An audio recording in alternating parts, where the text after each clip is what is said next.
So, hello guys. Ito na yung Rusi Flash 150X na fully digital. Okay? So, nandito ako sa Rusi branch ng Kabangkalan City. So, actually, hindi ko naman yung susi, pero ayoko nang itry kasi nakakahiya naman.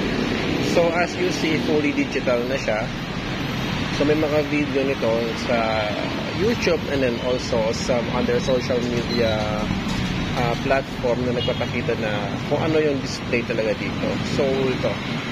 Yes, fully digital na siya. And then, so, halos lahat ng ano is pareha pa rin doon sa lumang Rusi Flash X. At saka, yung presyo niya is the same. The same sa Rusi Flash 150X yung hindi naka-digital panel. So, yun. Same price lang siya, guys. Yan.